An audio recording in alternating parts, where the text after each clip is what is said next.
So folks, welcome to this session on wireframing. Okay, so we'll create wireframes. So what is wireframes actually? Wireframes are basically you're also called as mockups or also called as screens that you create, which will help explain the functionality better to a developer or to anybody who's actually wanting to consume that information regarding the functionality. Okay. I also want to show you something before we start this. So anybody, can you tell me why do we create wireframes? What's the use of creating wireframes? Maybe because we want to give the end user experience to the customer so that they know how it actually looks like. What else? Also to convey to the developers how the screen should actually look like, what's the look and feel, any font conditions, logos. Also a guideline for QE folks to test based on what is developed. Right. What else? Somebody else was saying. Was it Vedita?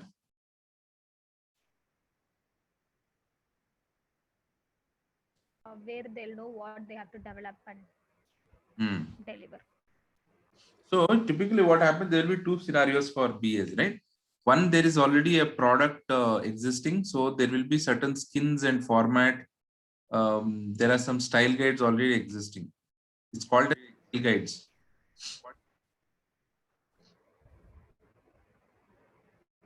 You had anything to say? Okay, so one is you have style guide. So basically the look and feel is already available. Second thing happens is you have to start something from scratch.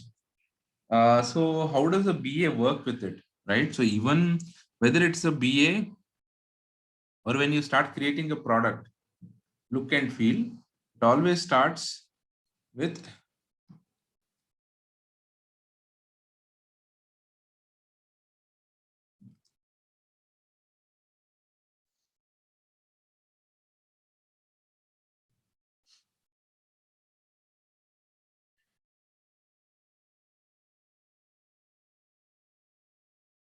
Are you able to see my screen?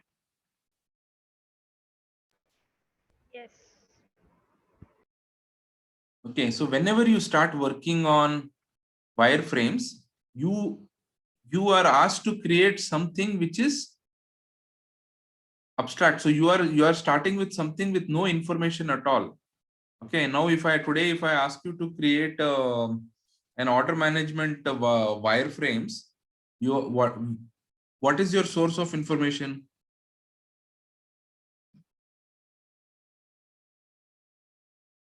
What is your source of information? Today, I will come to all of you and say, hey, you are business analysts. Now create wireframes for this particular order management software. What will you rely on? Where will you get that information? You will look at existing systems. Let's say there's no existing system. Then how will you work?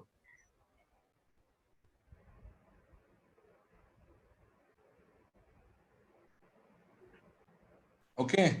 So when existing systems is not there, you're going to first of all look at your requirements. After having looked at the requirements, you can also draw inspiration from some websites. Okay. More importantly, once all of the entire team gets together, they want to create a world-class application. It always starts with something abstract. That is your strategy. Strategy such as, let's look at Target. No.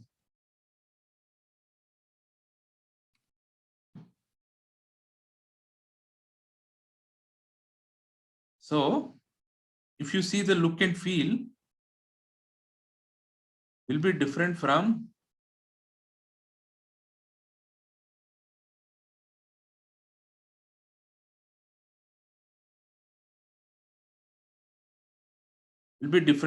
compared to Walmart.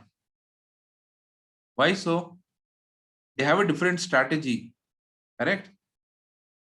Walmart, if you see, they sell products at a lower price. So their pricing strategy, positioning strategy is, hey, that we are a very big retail store, you can buy all things cheap. Whereas Target is slightly positioned itself slightly in the premium side, okay? Says that, hey, we are slightly premium and we offer some really premium experiences. So you'll see there's categories, there are deals, of course, pickup and delivery. So the whole look and feel is very different. Agree? Disagree? Yep. Yes, agree. So you'll see, so that it all starts there, how you want to show it. You see, Lowe's is a different, ball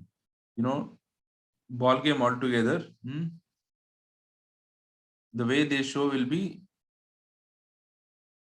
slightly different. So where you have to place what, so the understanding comes from strategy piece.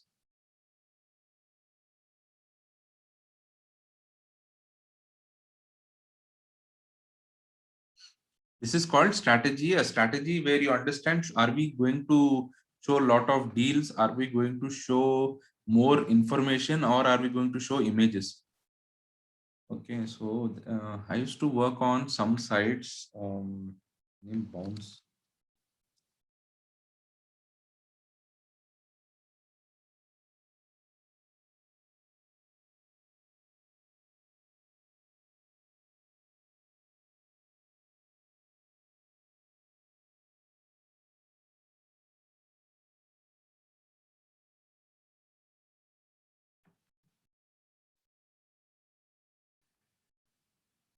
Now I have to say this so that you'll understand where I'm coming from. Only then you will be able to do justice. Okay. Let's look at PNG.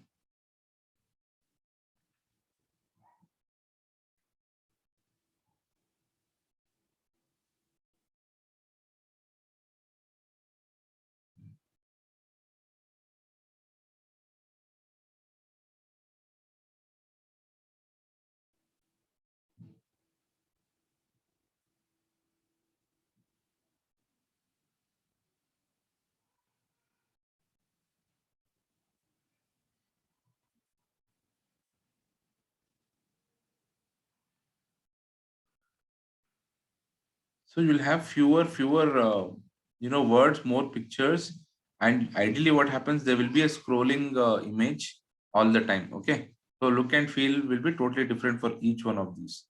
So that's the strategy. After strategy comes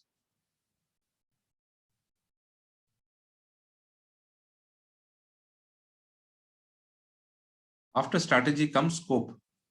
What is scope?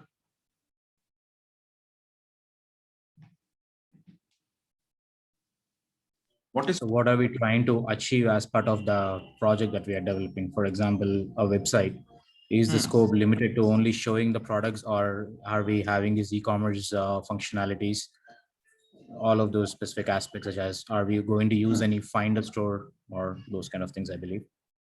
Correct. What else? Anybody else?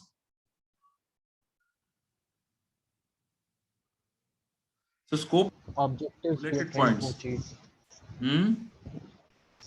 The objectives we are trying to achieve, or the requirements we are trying to achieve. Correct. So those are requirements. So basically, scope is nothing but all the requirements that are in scope.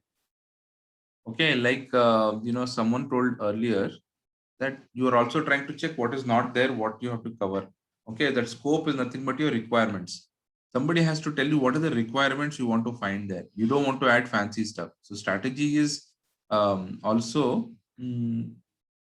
I'll explain that. So strategy piece happened. Then strategy is where you discussed, hey, are we going to be really positioning at a different level? Is it brand management? Then are we going to look at our competitors? How should we do it? Then the scope comes, hey, what are the requirements? Should they be able to order? Should they be able to change the order, make the payment, look at order delivery, etc., etc. Then comes the structure part. Okay. Any of you have heard of sitemap earlier? Sitemap. Yes. Yep.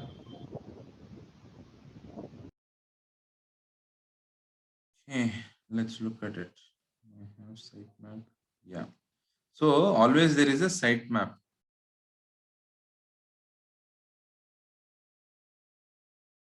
So there is a home page. Home page will have all these. Let me give you a better. I don't know if these guys have it. Dimensions.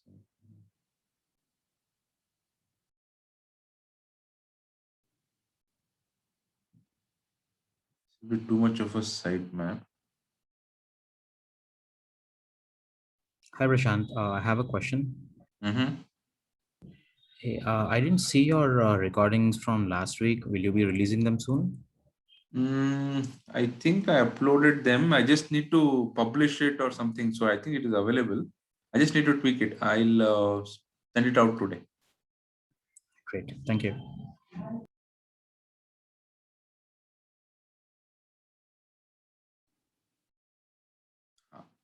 We'll call it as sitemap or site directory. What it actually tells you is, see, there is a concept or area of knowledge called information architecture. So there are information architects. Okay, so this piece of arranging certain things in certain places and what are the top headers is part of information architecture. Okay, so but sometimes if there are no business information architects available, sometimes you may have to take the call where you are arranging these things, but ultimately they will push it to the UI or UX team. There is an information architect who is going to check all these, how many headers and what should be placed under each of the headers. Along with this, does it have, see the number of headers. So this will completely give you what should be there in the wireframes. So each of this is a page. Okay, each of this is a page. So you can create wireframes for all these different pages. This is a very big project and it will go on for multiple years, right? When you're working with Lowe's, imagine creating all this. When I click on bedside assistant itself is a very big area requirement. Now providing compare, sorting images, these things, then this is a functionality. So having to see all this information, making this available for each page is a need, right? So that is the complexity that can come into wireframes. I wanted to firstly touch upon all this and then we'll get into the actual action. So each one is a page. This is all part of information architecture. Want you to understand, because as product managers or even as business analysts, you need to know how this needs to be structured, how your product look and feel should be overall. All right, so this is part of information architecture. So that the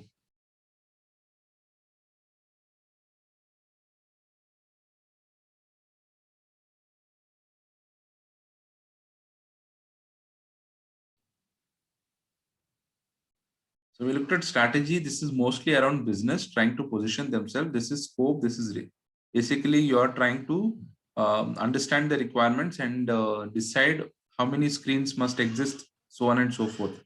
Sometimes when you're working in a services company, it becomes a lot more transactional, where they say, hey, okay, so what is the strategy?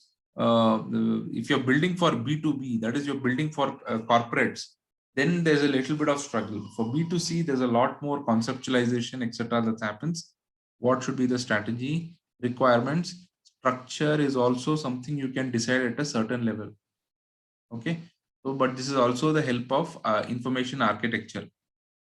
There were times when I designed things like this from scratch, creating what are the different modules, what are each of the modules should have how many pages and so on. Then comes the skeleton part. Here is where the actual wireframing or actual work of the business analyst happens. This is called the skeleton. This is also called as low fidelity mockups. Okay, there is also something called high fidelity mockups. This is the mockup that actually the UI or UX team designs, and then there is a UI developer who codes for it. For every here whatever you see, there's a UI developer coding for it. Okay, so firstly, this is a high fidelity mockup.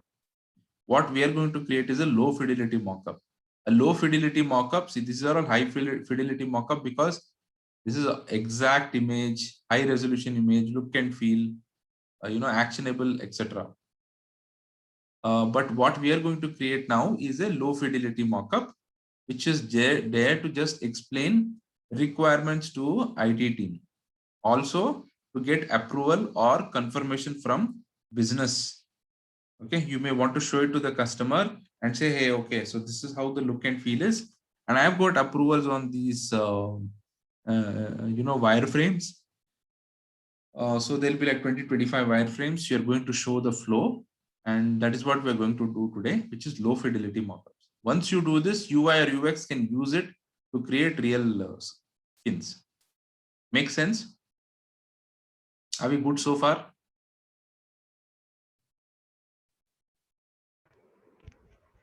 Yes, Prashant. Okay, so now we are going to get into this. All of you, what we will do is quickly we will create a screen for requesting vaccination. Go to a website, create a website screen, a one page screen where you will request for vaccination. How do you do that? Okay, I'll explain this to you. Help me with more information. All right. What is the website called?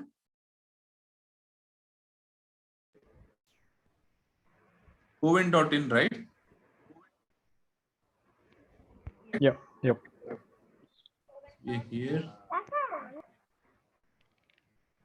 Covin.in.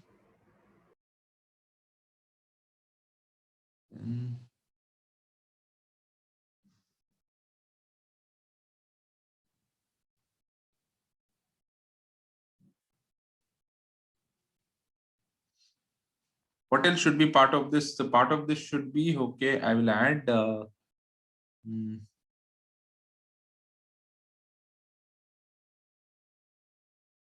will add some header bars. So you see all that you see here quickly, right? So you can create for Android apps. You'll have different icons. You will have icons for let's say nothing is popping up here, but say you want to create a landing page with different photos or scrolling images. You can use these buttons. Of course, will be here. You have different kind of buttons, combo buttons, etc. Then you have for iOS, you have a separate look and feel. If you want to create, how does it look? So all this is there. It's a very good a tool to use, Balsamiq, for wireframing purpose. This is in fact one of the best tools you can use. Now we're going to say about COVID-19. It's a bad topic, but let's work with it.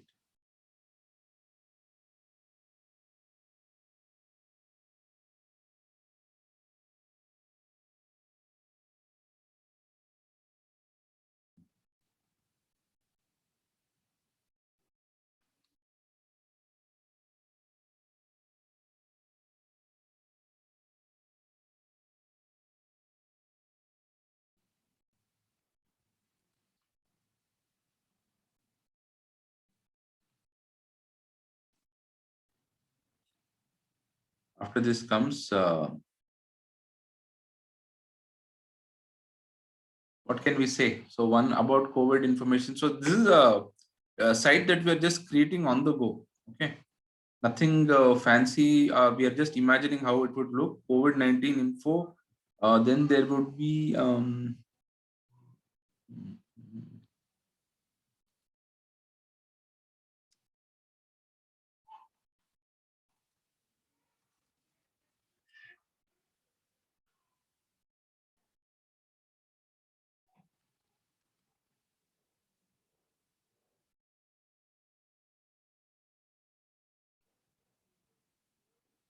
this is appointment. Then we are going to say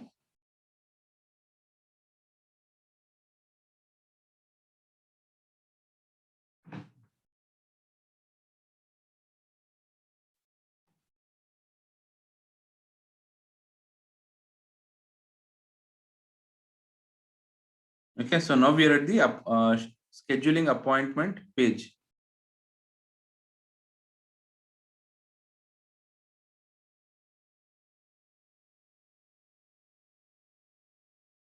Okay, so what should be there on this page?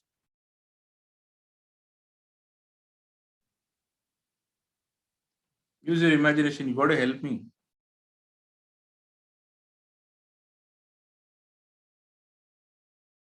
We'll say there is going to be an Some image. helpline numbers. Okay.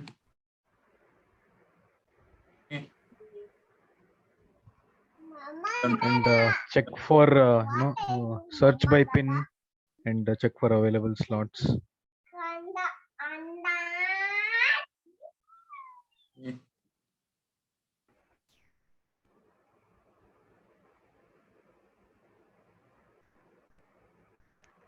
Okay, so these are some images. I'm going to put this. This is a calendar. Let's say you'll select something here, and then you'll have to select a time slot. Correct.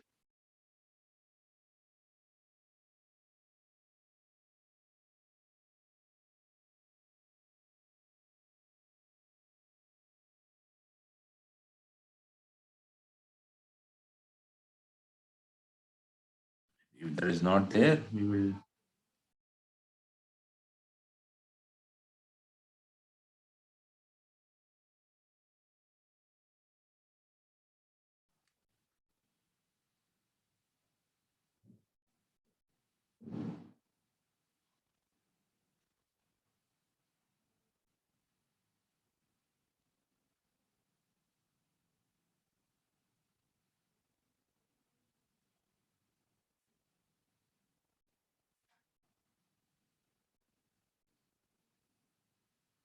Let's say we selected 24th.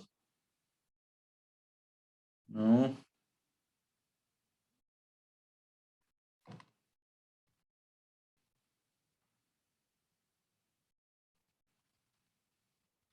You cannot do afternoon this thing exactly. You have to show all the slots that are available. I'm just trying to keep it easy.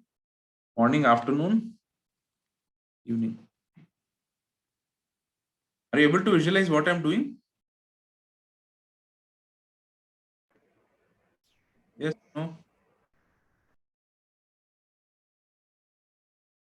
So I'm trying to set up a website for COVID vaccination, right? So how do you take an appointment there? I'm trying to add, it looks more realistic, and this way I'll be able to explain the functionality. Okay, let's say already the functionality has been defined. So now I have to just explain the page where, hello? What are those 4 box represented? Sorry. 4 box, these are images. I will have to Okay. add images here. Okay. Okay, I can insert it. I'll have to get an image and then I can put an image also. But because this is a low fidelity mockup, you can just tell them, okay?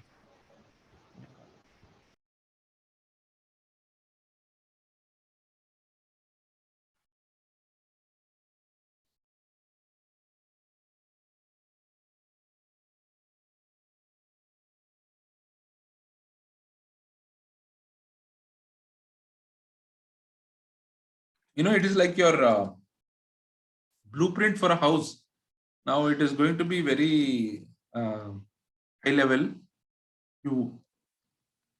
But this is enough to explain and help visualization. So there is a scroll option available on this. Then you're able to select a date. Then you're able to select a slot here.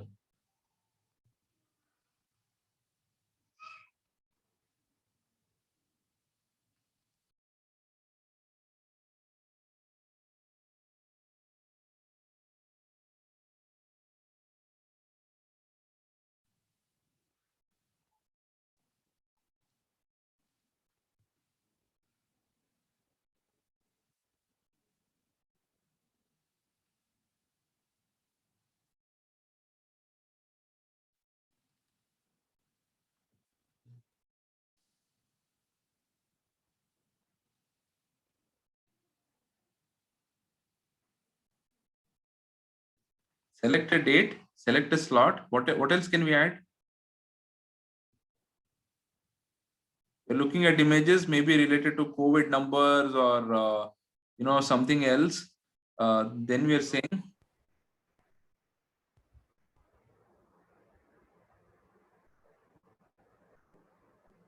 anything else we can add, make it look better.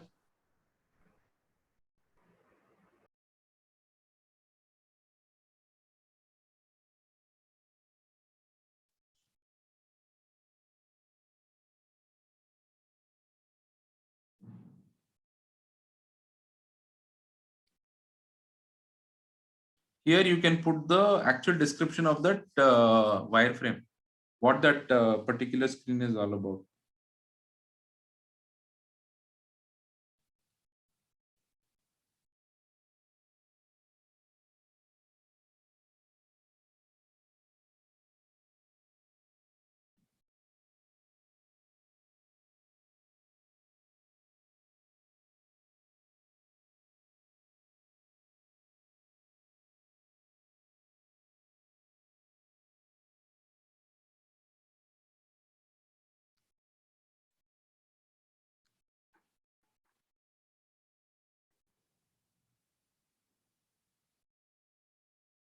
Does it make sense?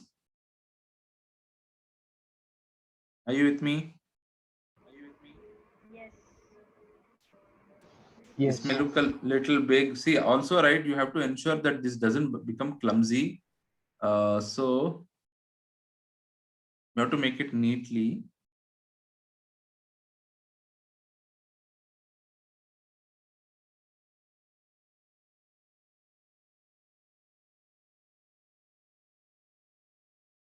Let's change the position.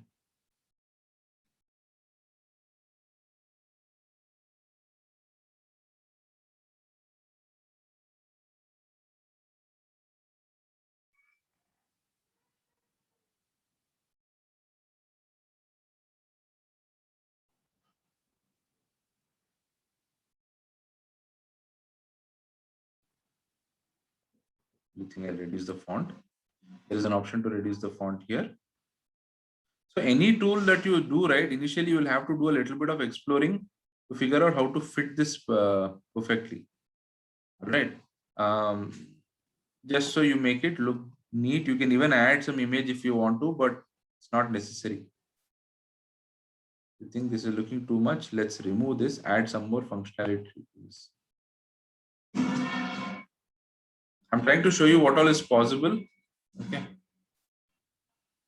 We have two images. You have this. Anything else that we can add?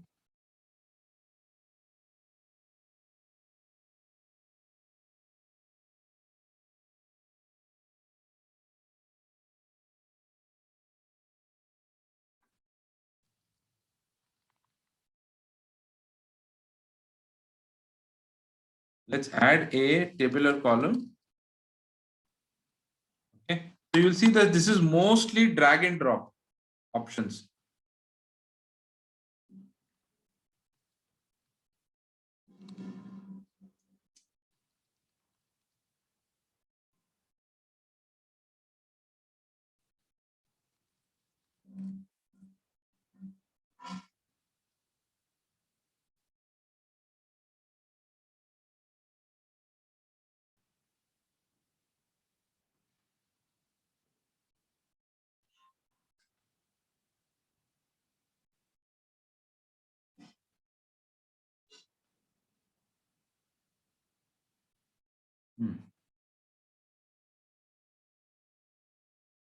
Well, if you didn't come out well.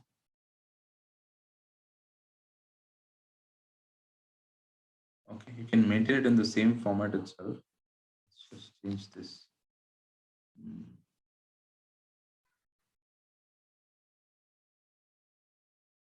So you see, there is a certain format in which they have put this. Now, try to retain this format, because see, when you put a comma, you are putting them in brackets. Is basically showing you the exact number. So this is like something that's pre-existing. You can also create something from scratch.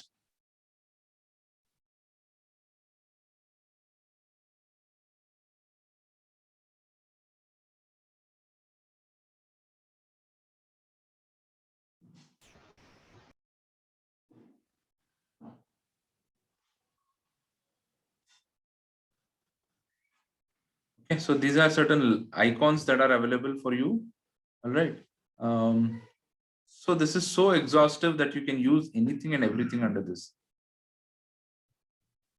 You go to, we have images. I'll explain that in your PPT format also. But here, see, it has all the icons to create this. So at this point, I'll leave it here. I will stop this. I will ask you to create one now and test this out. Are you all on the,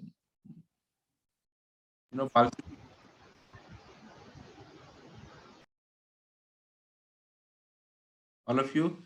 So what you do, same, create a web page, okay, to order a McDonald's burger.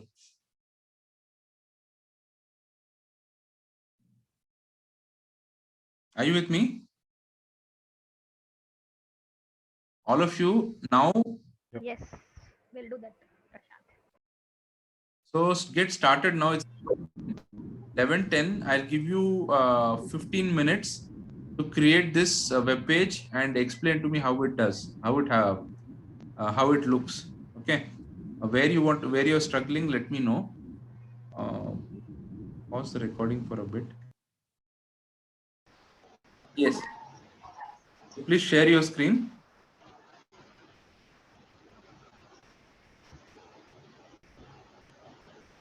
I requested you to work on the website page. So please share your screen. Is it possible to share your screen?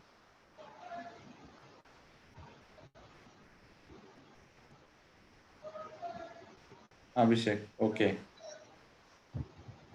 Okay. So this is McVeggie Peri combo, McDonald.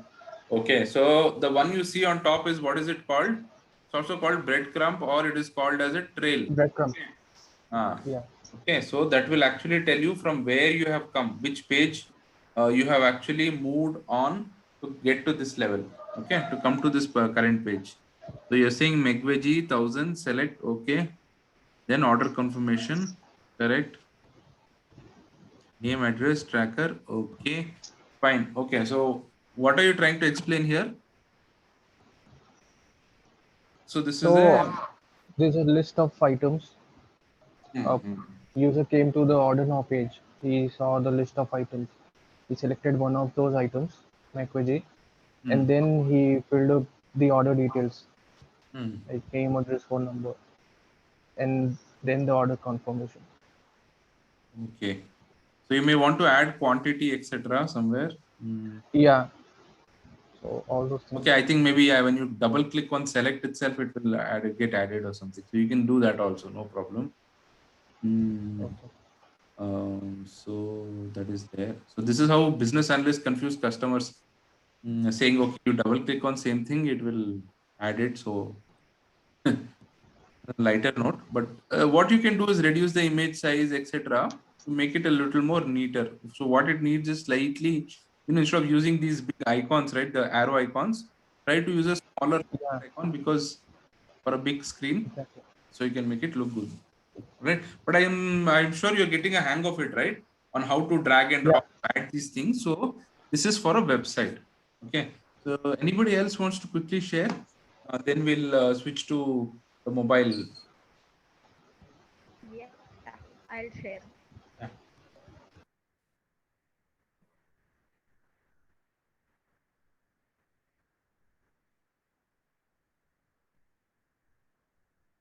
Hope you're able to see my screen. Yeah. Hello. Yeah, I'm able to see your screen, Nivedita. Can you hear me? Hello? Am I audible? Yes, you are audible. Hello, am I audible? Yes, Nivedita. Go ahead. Yes, so here I have list of products, burger, 1 burger, 2 burger, 3, and corresponding price as well. So they can choose how many ever quantity they want. Okay, so this is see this is folks, this is the beauty of imagination, right? So here, as they can add to cart. and then finally they do checkout. There are a few more things which I can add. No, this looks good. So folks, so see, this is all open to imagination and more so learning from like some good websites. Like I would actually pick up something from Amazon. I would pick up something from, let's say Swiggy. I would pick up something from Dunzo. I would pick up some aspects from some other, products. So drawing inspiration from different places and then using your imaginations to create something like this, because very few times you'll get this opportunity to create something like this. Okay, sometimes you'll have to stick to some standards, etc. But at least as a business analyst doing low fidelity mockups, you can use your creativity. Now you see how different both of it is, correct? So mine was different, Abhishek was different, and Nivedita is different. So this is slightly use different imagination. You can come up with different ways of doing this. Okay, thanks, Nivedita. Yeah. No problem.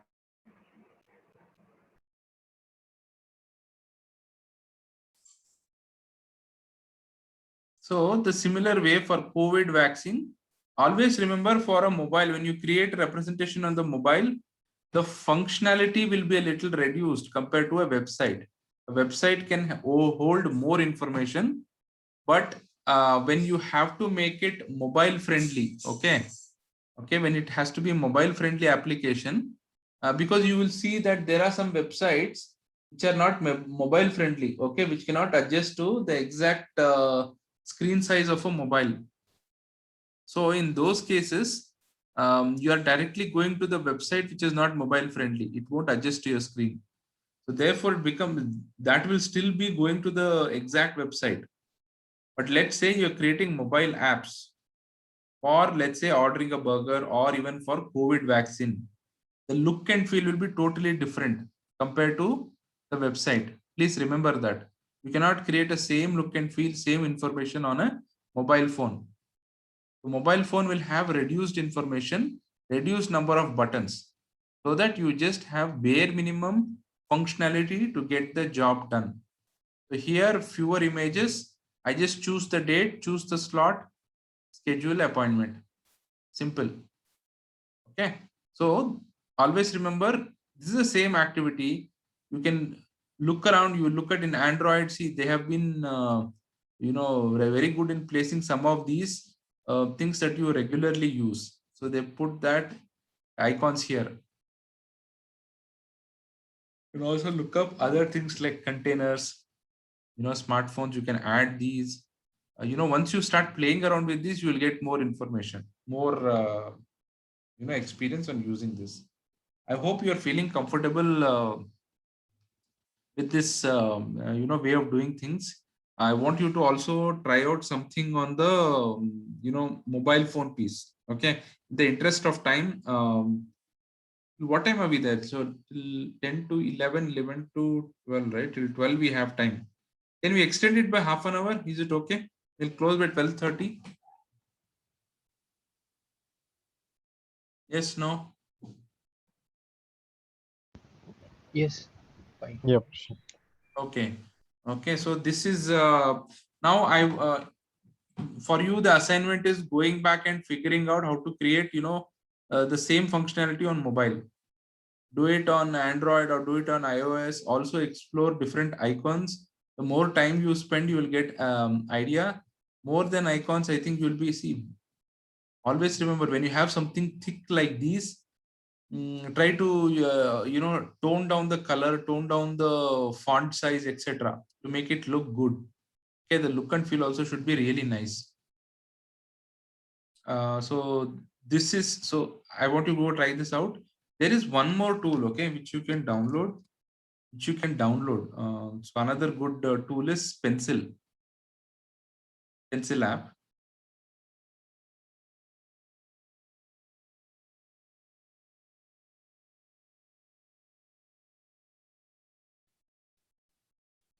Like Balsamic, Pencil, I used Pencil also extensively, which is another good tool. So this is a free tool.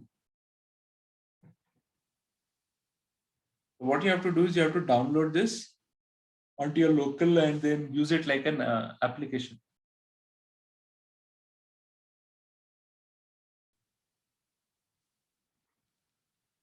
So here also you'll see there is an option for, you know, your mobile website, etc.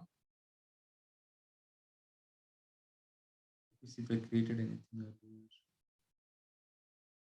No. So this is also similarly, you can create a new document.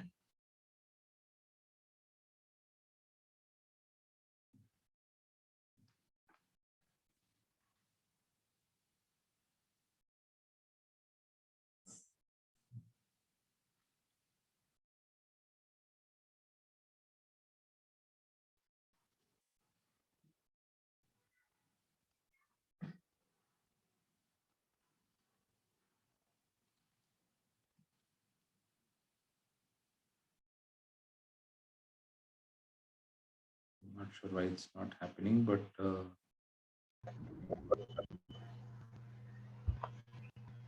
let's look up.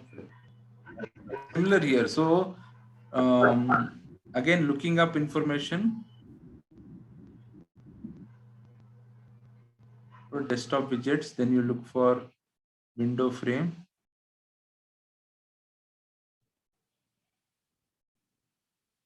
Okay. So there is another nice way to do it. I won't say funny.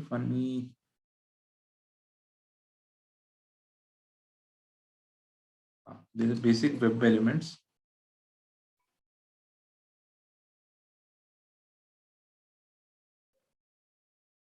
There is something called Desktop Sketchy. Desktop Sketchy helps you make it a little more, informal way of, creating something. Just like we did with Balsamiq, here also this is called a sketchy. Sketchy means it when you create this, it looks like a sketch. See the font size, the thing, etc. Compared to when I click this and add this looks very formal. Okay, so you get to decide what you want to.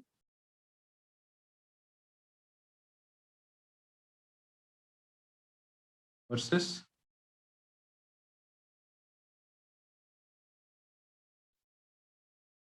So if you want to extensively practice wireframing, I would suggest download Pencil.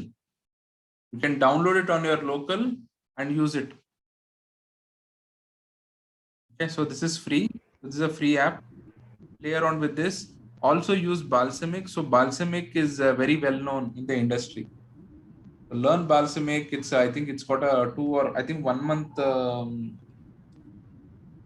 trial period. After that, you can use Pencil if you want to practice it. So where you have these options, which is common shapes, basic, desktop. Then you will have mobile iOS, mobile Android. See, this is also really good in terms of using buttons, etc. So you can try this out. Same drag and drop. Figure what you want, how you want to visualize it. If you have any questions, what you can do is put it on a piece of paper or go to the board and kind of visualize it first. Put a rough sketch, and same thing you can try to create by using different buttons, etc. And then you will see that when you start taking feedback, some of them will even question. Sometimes you may miss some of the functionality or certain, it will be common sense issue because you've been doing this for a long time. Always better to get feedback. Then you'll realize some of the things are missing. So that's the easy way to perfect it. Okay, if you're sufficiently understood, I will switch to process mapping. Any questions on the prototyping piece? So most of the tools that are available here are drag and drop, and you can always use the search option to look up some of the icons. Okay, so this is the magic. Magic will start to happen when you keep practicing and trying out different options. Okay, so I'll show you. There's one more interesting about Prashant, can you tell me how is it different with Figma or InVision? How is it different from? When you say wireframe, Figma or InVision, When you're It's not. saying wireframing and no, when you're saying wireframing and prototyping, are they both similar or both different perspective? See, prototyping and prototyping is a general term used for any sort of modeling. Okay, so something that you can see as a working model is called a prototype.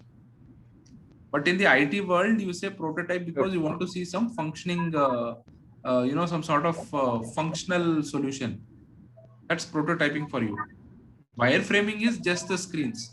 Now I can automate this, by linking, for example, here.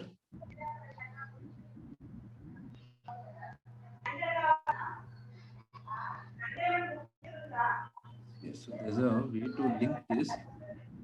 So did I answer your question there?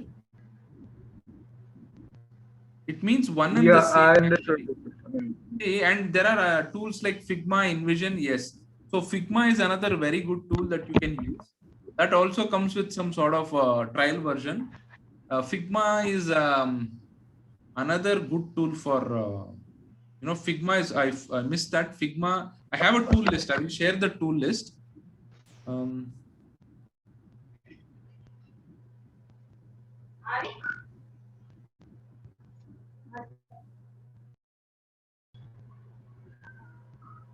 So now I want to explain a story where if I select this, I should show another page with calendar information. Or when I click on this, I want to say it moves to a new page. So you have to click on this particular button. Okay. And then you have an option to link it. There is an option called link. So you can select which page that you want to link it to. Here, for simplicity's sake, because I just had one page, it still doesn't make sense. But what I'm trying to explain is how you can link it to different pages. So here you can link it. Now I linked it to a mobile Android page.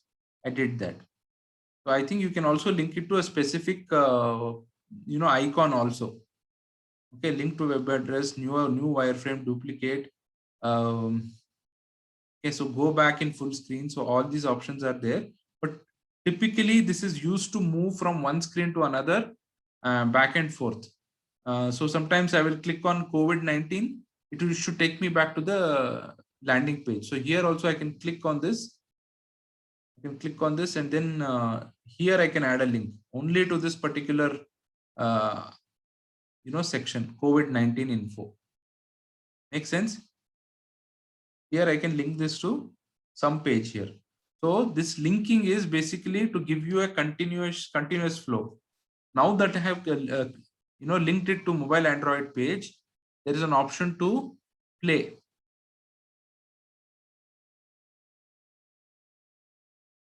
Then you click on this.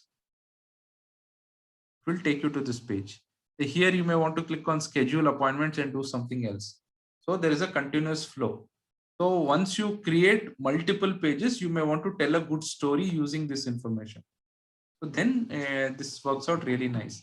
So whether you use a Figma, whether you use InVision, whether you want to use other tools, ultimately it's a low fidelity mockup. So we are not trying to test which tool has the best or the maximum features. All these tools can actually get the work done for you. Figma is really hot. Figma is used mostly by a lot of the designers these days. Of course, Balsamiq. Balsamiq has been there for a long time. You can use Balsamiq. Pencil is something, that's free. So you can use it whenever you want to practice a lot. So if there is, you're doing a lot of projects, you want to store it, use Pencil. It's a good option. Okay, so now that we have sufficiently spent time on this, let's switch to process mapping. Okay, can we do that? Yes. Yeah, sure. Yes.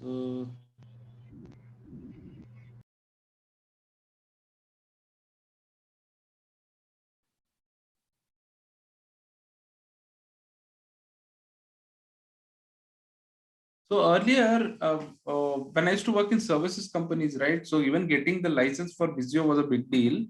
So we used to also try out, your Microsoft Office itself. Sometimes we used to do it even in Excel sheets. So let's say you don't have much options, you can even do it in Excel sheets. Getting visual license is tricky.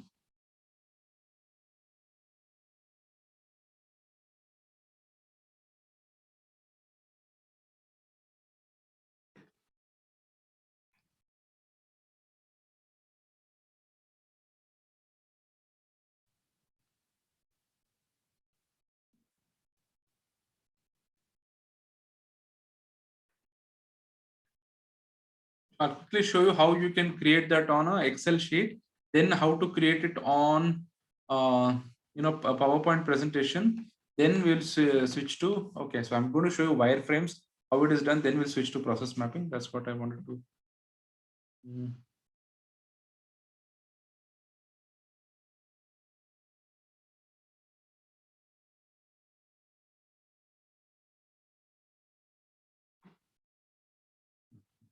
It's not here, no worries.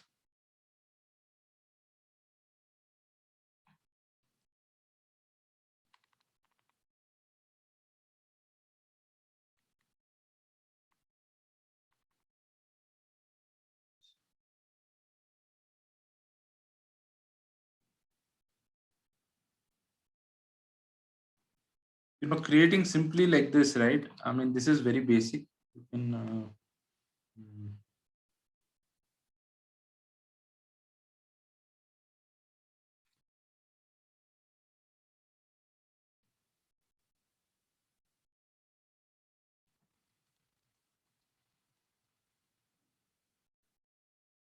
used to be as mundane as this. We used to create date.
I'm doing the breadcrumb here, just trying to show how it will look.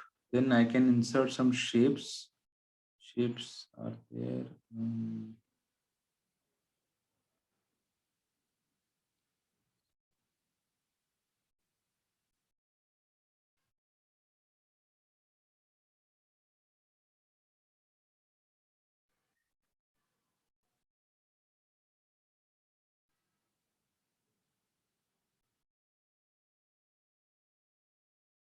Looks a bit clumsy, but then yeah, you have to do a lot of adjusting and then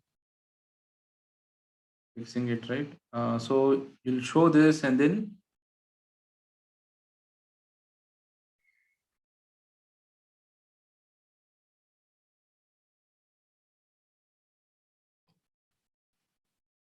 you can build this even in your Excel also. So then you'll say page 2, then you'll spend a lot of time actually showing some complex tables, etc. So this is one way to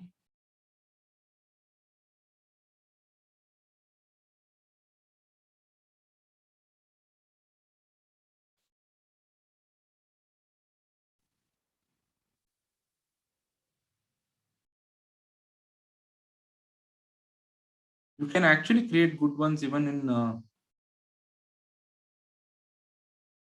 in Excel. So this is a way to show in Excel. I'm sure you can do this even in PPT, PowerPoint. That's another way to do it if you don't have any licenses, but Pencil is something you want to use continuously. Okay, now let's quickly switch to wireframing piece.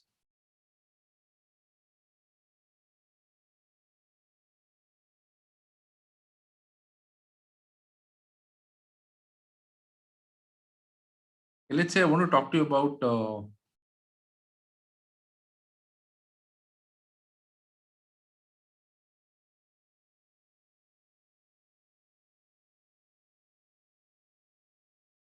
data flow diagrams, but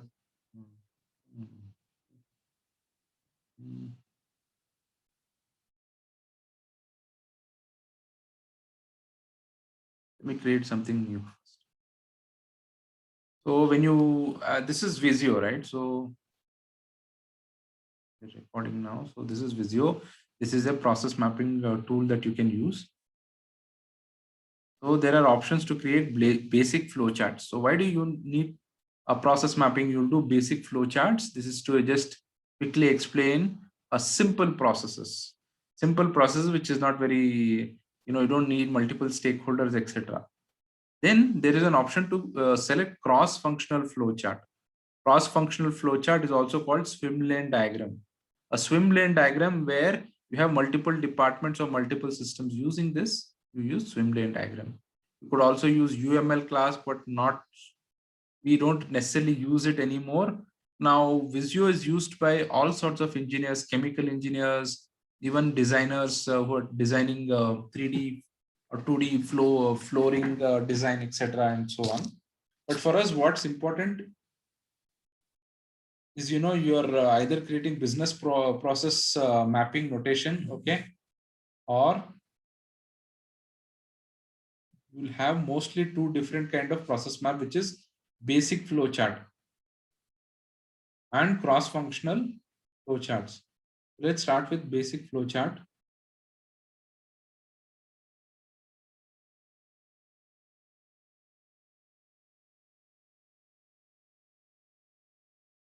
Let me click a blank page. You say create. So this is what you will see. On the left hand side, there is an option.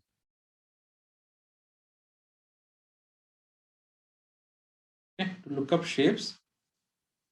You can search for shapes. Here, let's pick up some basic shapes. Okay, so there are multiple options. For example, you can look at business. There is brainstorming. When you click on this, you will have options brainstorming, but I will say look for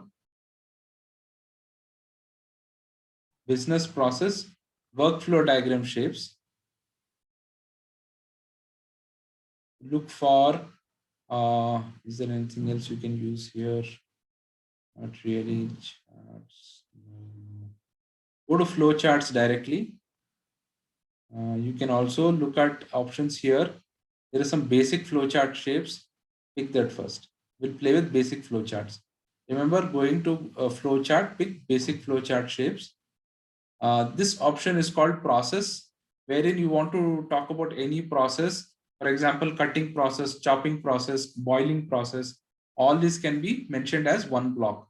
Decision, I'm sure you're aware of decision, icon or decision shape. Then there is sub process. Sub process is you're showing sauce making process. You will say sauce creation, but under sauce creation, there are 10 steps. So you can create that as a sub process. That is, when I double click on it, there is a underlying process under sub process. Then there's a start and end. Always remember, your process must have one start, one end. That's a best practice.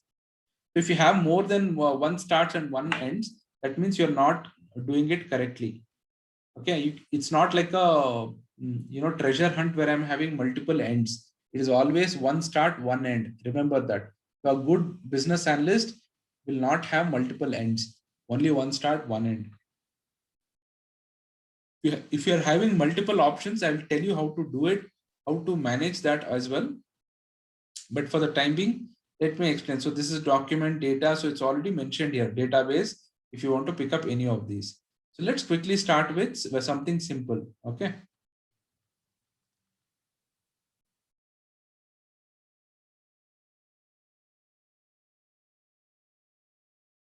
So how do you create a Facebook post? Can you tell me the process?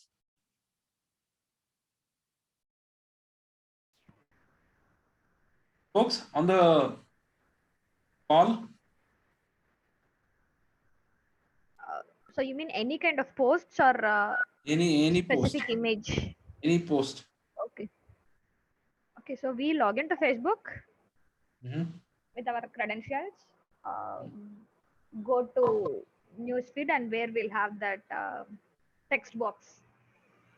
Okay. And where we can send some text post, and if it is some image related, we have an option to upload. So I've clicked on connector now. Connector here, I've connected this.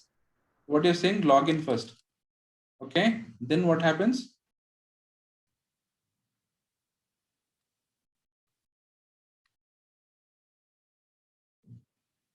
After this, after login, Go to newsfeed. go to Newsfeed. okay. Then go to text area, enter the text.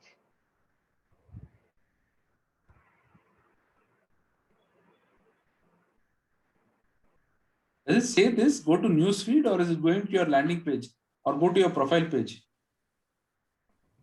From anywhere we can do, no, even from newsfeed or from profile. Okay. Okay. So fine. So go to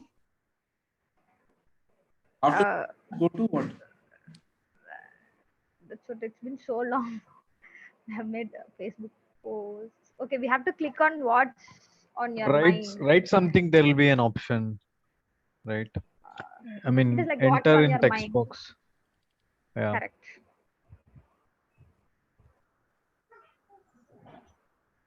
Yeah. Basically, enter text. Write something. Photo, tag people, check them. Yeah. Then you will have option to add photo, tag people, check in, location.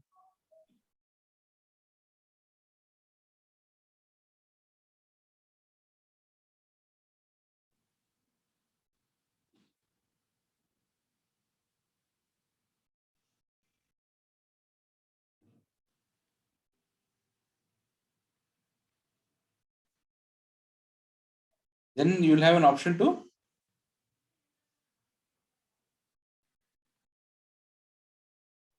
Add photo, tag people, check in.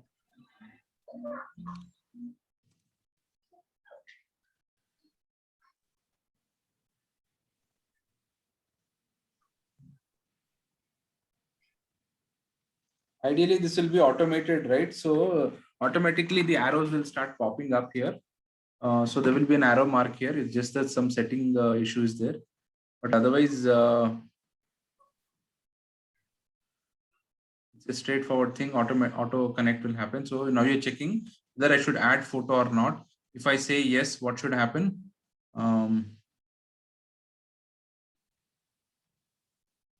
So I'll say I don't want to add photo.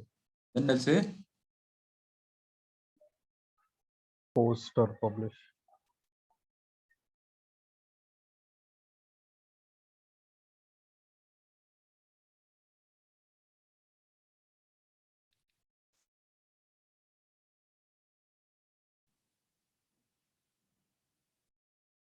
how many of you used Visio before?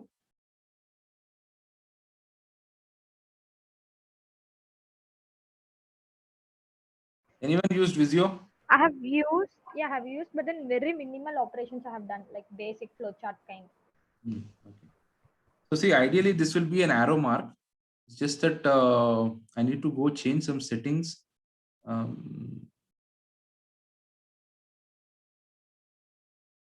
here you will have an option to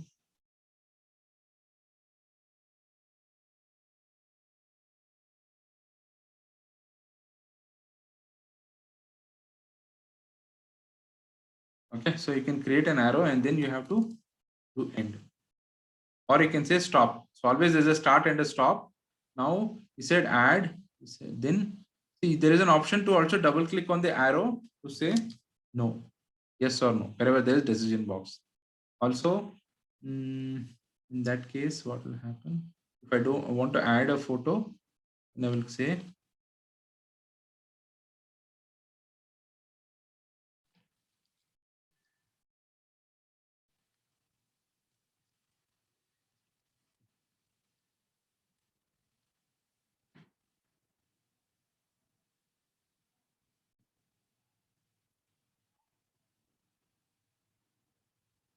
so another thing you need to know is it should always be neat.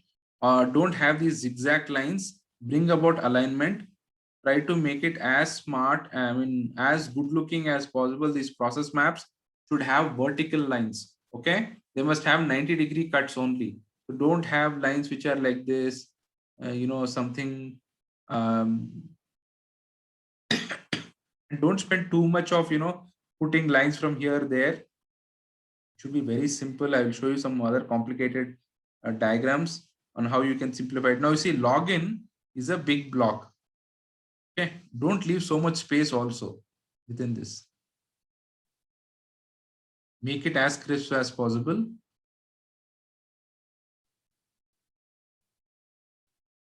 So if somebody looks at this, they should find this neat.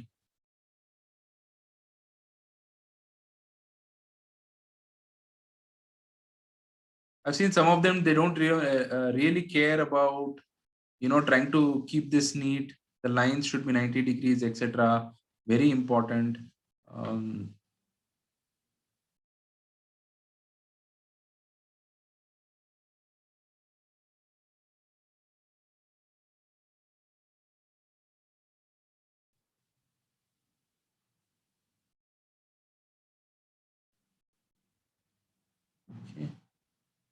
So here what I've done, okay, so it comes out like these.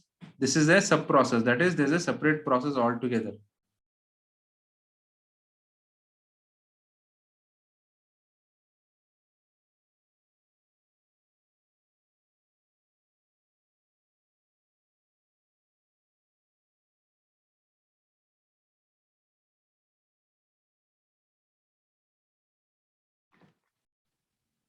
So you can add text like this, you can double click on those arrows and you can create.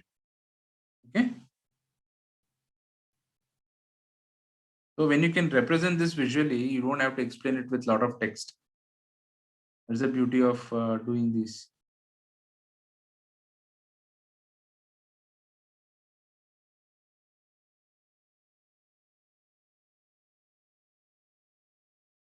Any questions so far?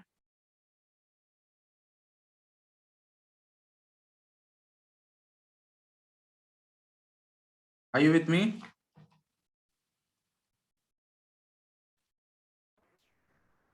Yes. Okay, I even put a header here saying posting on Facebook. This is as simple as it can get. There's a text option. Wherever possible, you can mention it. Okay.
So this is additional information that you will have to provide at different places. Also, what you can do is when you're explaining functionality, you can even mark it as 1.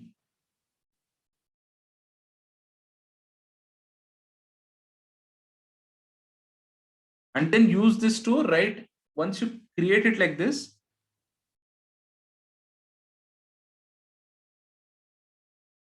what is happening is it will give you the scope to also mention 2.1 in the text area when you're creating your BRD or functional documentation, and refer to 2.1 or 2.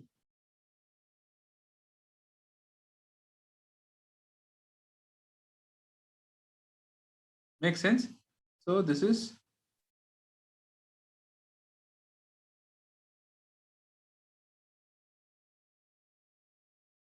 I can say please refer process step number 3.1, or I will say 4 here.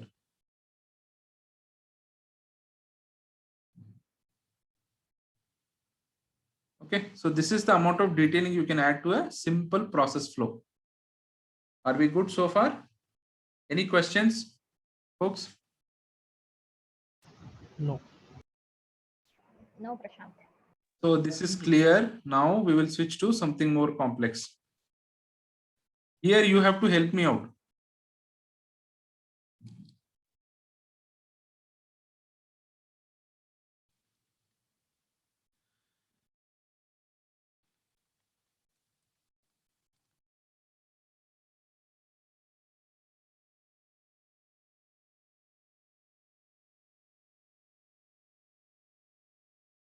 So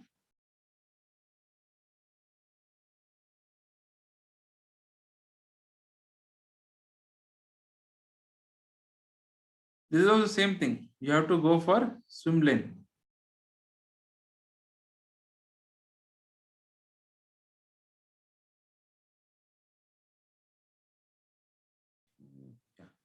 So when you see, there is an option called swim lane. When you look up swim lane, you'll get swim lane. There's vertical and horizontal swim lane.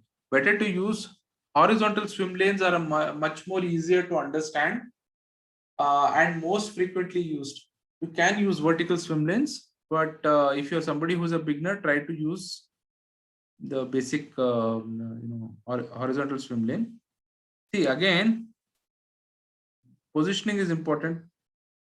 Here, if I'm moving this slightly up, it's going to a different page.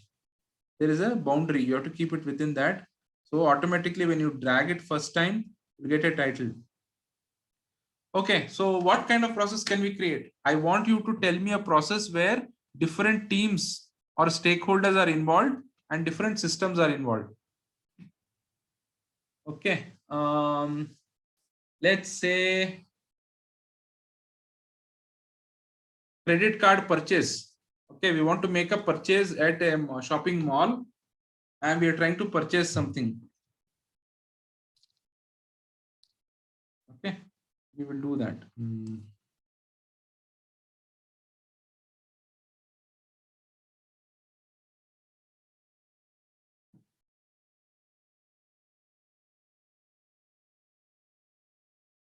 Phase is again, the additional, if you want to create additional screens, etc. This makes a lot of sense. Sometimes it's phase 1, phase 2, or you can use different notations. But to keep it simple, I'm going to just say credit card purchase. So who are all the stakeholders involved? You have to know that. Okay, the multiple stakeholders.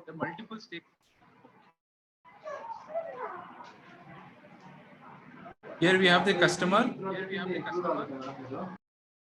Who else is there? It's the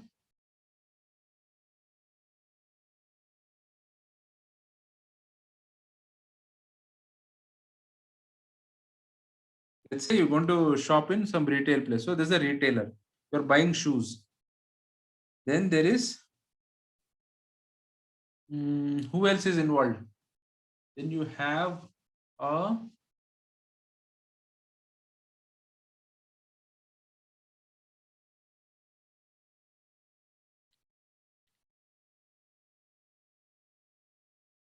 there's a bank, right? And then there is some sort of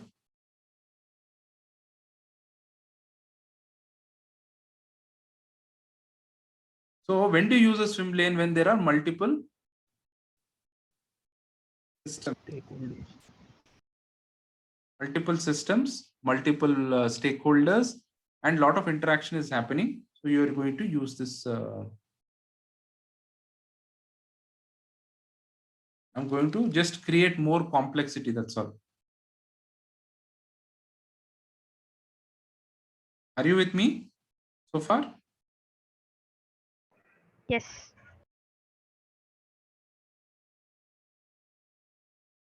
So what's going to happen here is now you will start using the options.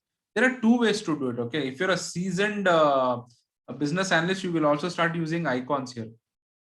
But let's say you are somebody new, like for example, there are two ways to do it. Now I created a data flow diagram. I was able to use some icons than just see. I used some icons here.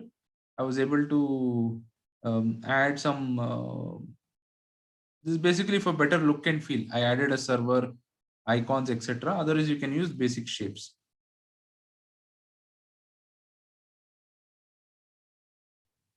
I'm gonna use this. Okay. Okay. Okay. Okay. ದೂರ ಆಗುತ್ತೆ ನನಗೆ ದೂರ ಆಗುತ್ತೆ. Right. So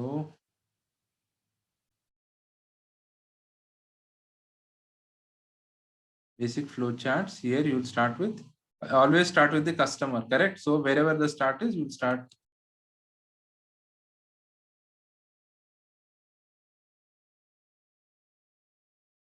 Start.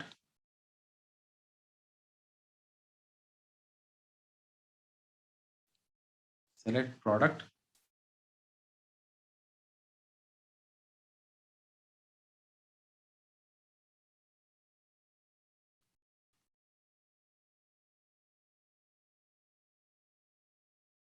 So what you're going to discuss with the retailer is basically pricing.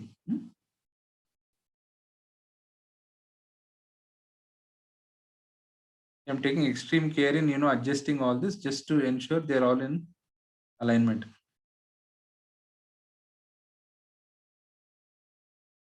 Okay, select a product, explain product feature and pricing.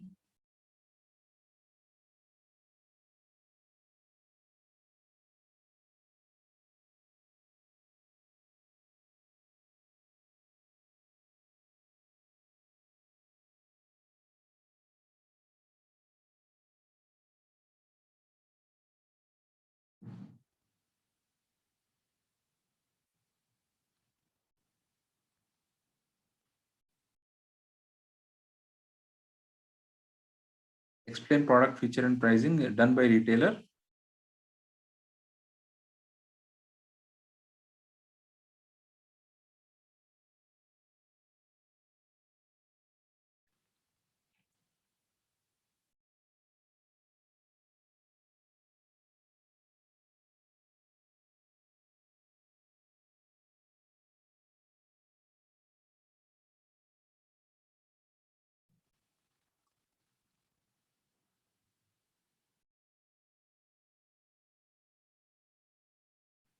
I'm showing this so that there's a lot of back and forth that can happen between stakeholders after this.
So fraud check is a big process.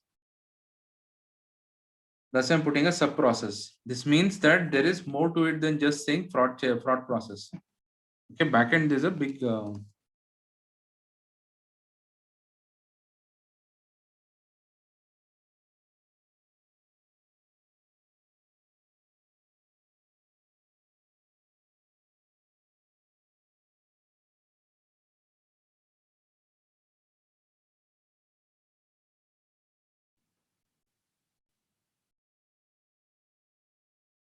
See, this is different from the normal flow chart. That's because here you want to say exactly who is using it, when they're using it, what step. So not all steps belong to one stakeholder or one system. So there's POS system. So there is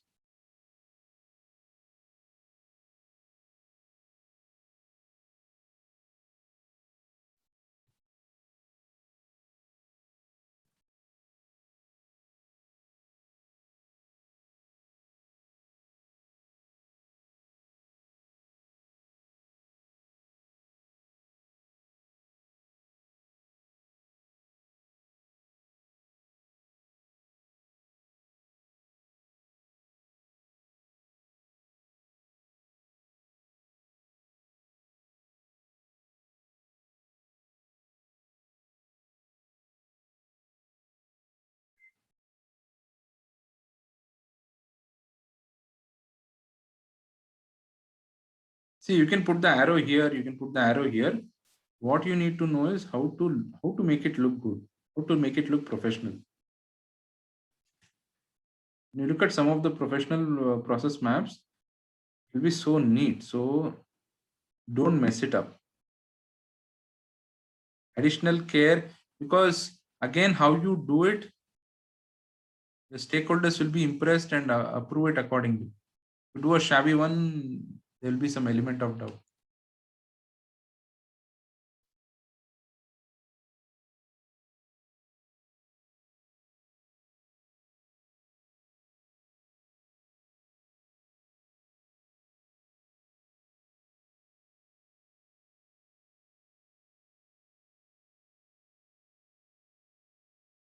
Are you with me so far?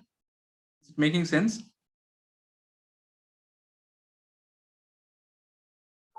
Yeah, Prashant.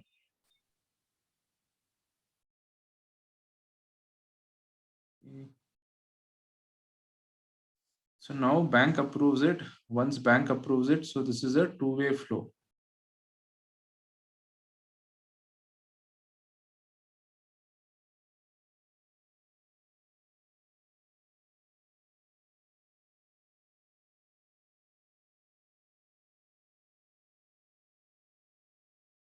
So two-way flow means data is flowing both ways. Bank is sending information, also receiving information, something like this. Okay.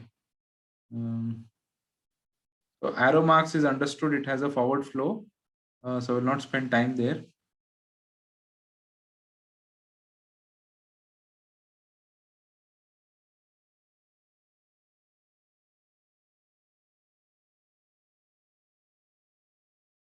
Let's say bank sends a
because they're not the same flow, so you have to clearly call it out.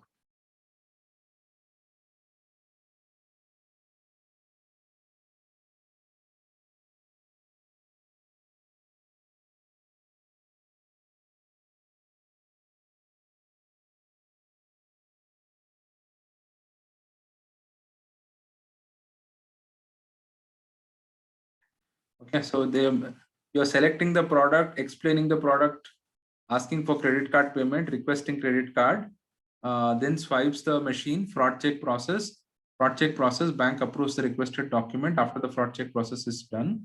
If the fraud check process fails, this is pass. Again, there is a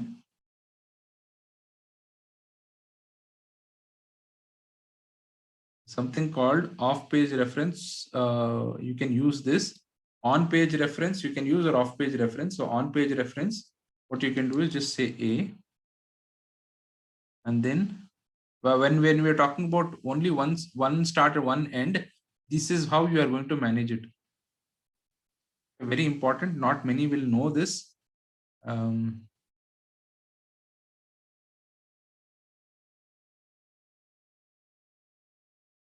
You don't want to have too many messy ends. So this is A. It says that if it is failed, fraud check failed, you're using a on page reference, which is this. And then what you'll do, the same thing here.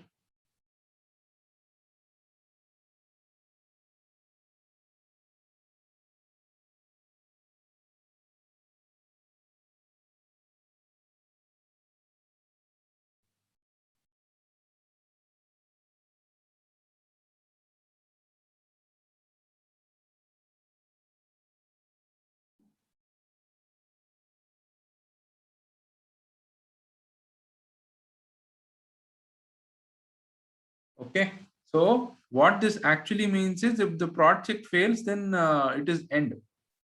Okay, or you will say SMS confirmation on, or you can add one more step before this to say SMS confirmation failed or something. But what we're trying to indicate is I don't want to add end, another end here. I'm just going to connect this to A.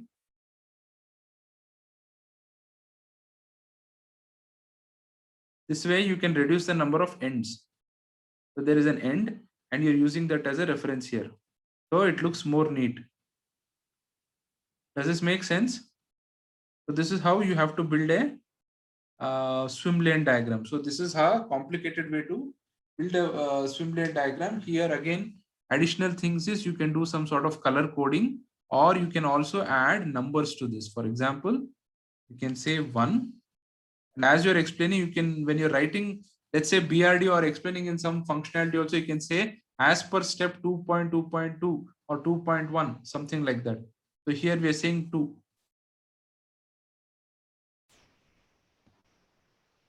This is 2. What is the difference between on-page reference and off-page reference?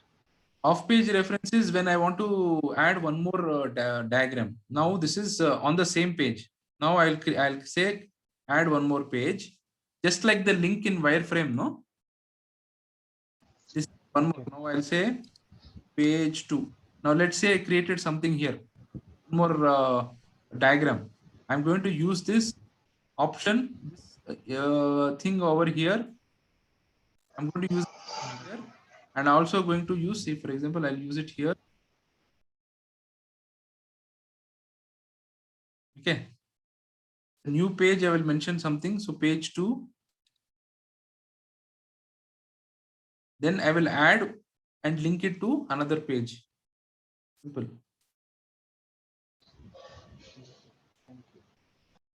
Okay, so it's more like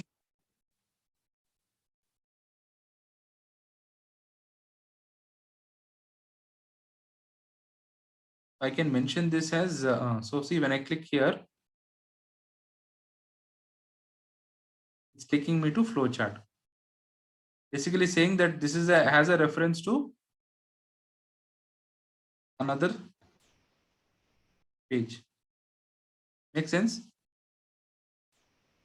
I can have a on page reference and off page reference, because what is happening, right? Requirements are so complex and some of the process maps are interconnected or interlinked in one or two places. So that you need to call out.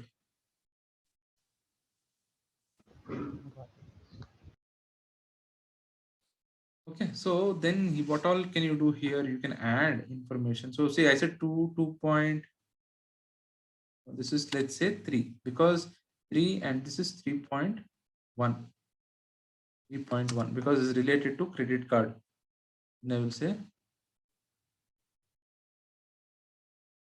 3.4.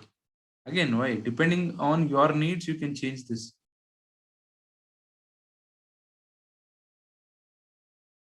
Now you can call this even 4.1.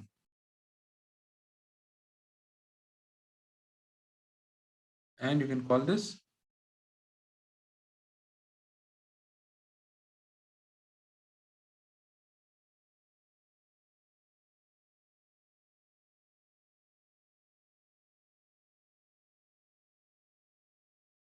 make sense? Because then you can use this as a reference to explain a functionality or create a user story or use case.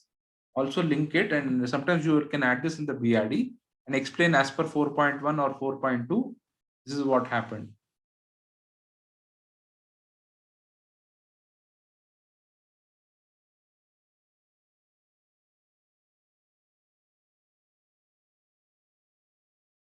Numbering also is a good option.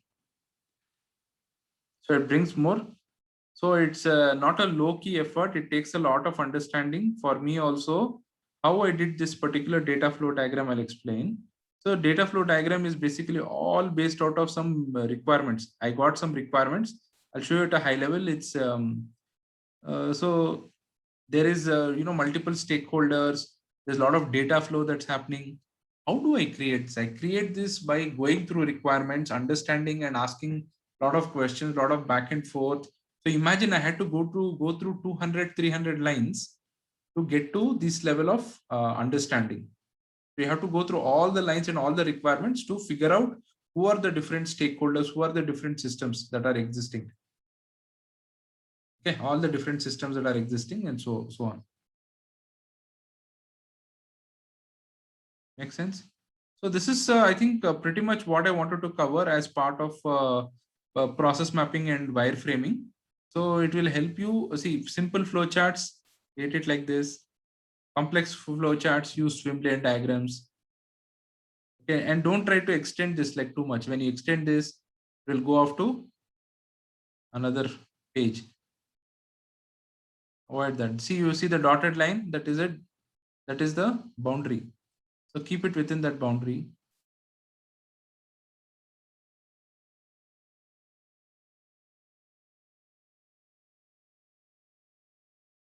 This is how it will look. So you can add as many rows as possible, more swim lanes and create it. So here you will see we have represented this as a team, or it could be a stakeholder as well, or sometimes it can be systems. Let me show you some interesting ways to add functional flow. This is for basic flow workflow. Okay, now let's say I wanted to add bank. I can add bank here.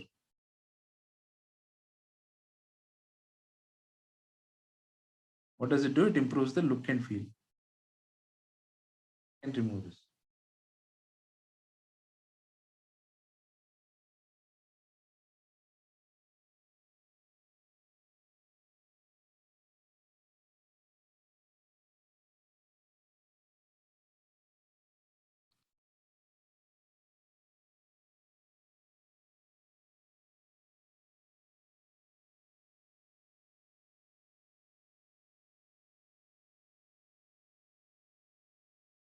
Anything, just look up. You may find something.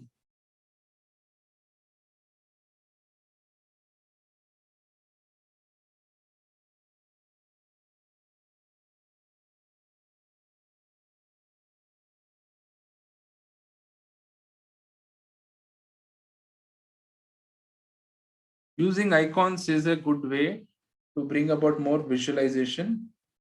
Okay, very important. Then you will have different departments,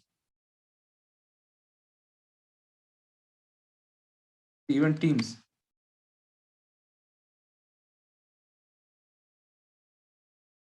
You have team. You can add that. Let's say there is a team which is working on something. You can, instead of adding these, you can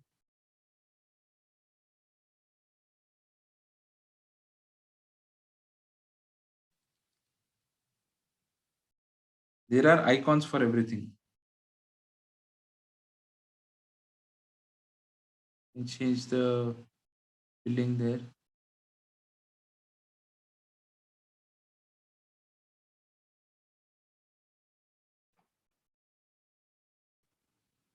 Not work.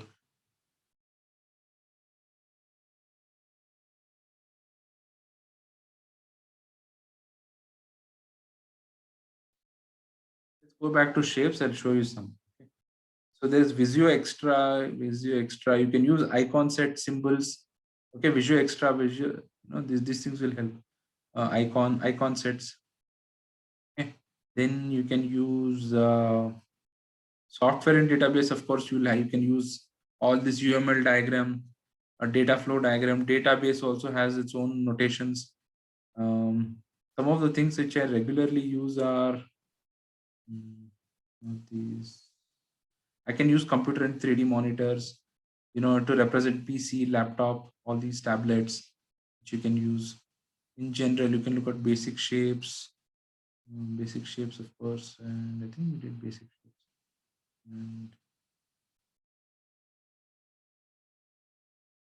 icons is something you can use extensively. Okay, so let's say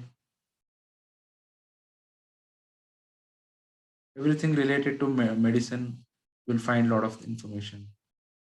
Icons, very, very interesting. You can use all this. Medical location, what can we use? Let's say we use technology and electronics. Use anything here? No. So a lot of exploring you can do to add icons instead of boxes. And this one, remember, there's a sub process. Then we looked at decision box somewhere, fraud checks. Then this will be start and stop is there, process is there, decision. I think this is pretty much it. If you are able to master this, you don't need anything more. Okay. So that's pretty much what I wanted to cover today. Any questions for me? I hope you got a good understanding of how to create process maps. One is you can do Visio. Are there any other tools?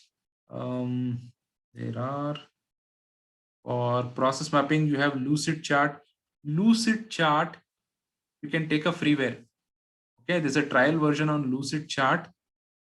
You can do that. Miro is another option. I think you get a trial version on this. Creately and Draw.io also gives you some trial versions. You can use that. Lucidchart, definitely I want you to try out if you don't have MS Visio. Visio is licensed. Interesting part, Visio also gives you some trial version. So try Visio, try Lucidchart, see how the difference is. Like we did Balsamiq Pencil, these are certain things. Earlier we looked at some requirement software, tools like Jira, Rally, TFS, JAMA and IBM are two other things pretty old. We'll definitely look at all these in the coming days. But for today, I wanted to cover wireframing and process map. I think we've done that. That's pretty much for today. Any questions for me before we close?